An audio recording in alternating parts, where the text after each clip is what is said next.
On peut écouter les fausses pubs. Classé premier après les figures libres, mais haï par le juge roumain, François Maltaverne doit raccrocher définitivement ses patins à glace.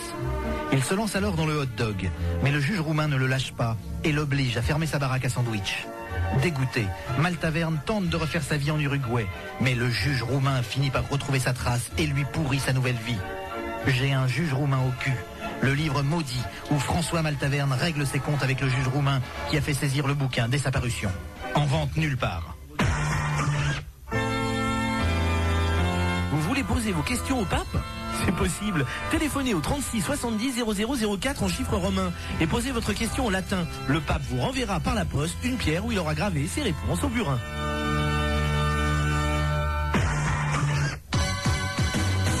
Vous avez perdu votre travail? Cherchez bien, il peut pas être bien loin. Et puis ça fait pas sérieux, si vous avez un entretien avec un employeur, de dire que vous savez plus où vous l'avez mis. Non, franchement, cherchez bien. Et quand vous l'aurez retrouvé, votre travail, venez nous voir, on vous aura des rendez-vous avec des patrons, tout ça, etc.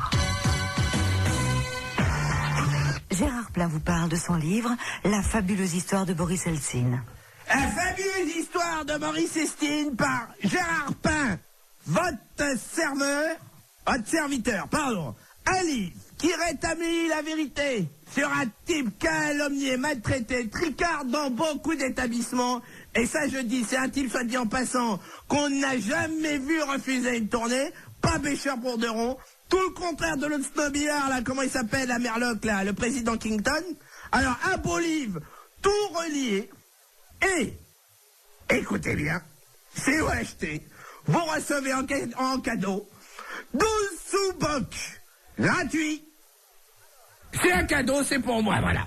Alors, c'est un livre que j'ai écrit aux éditions Une Dernière dans la collection Pour en route. La fabuleuse histoire de Boris Eltsine.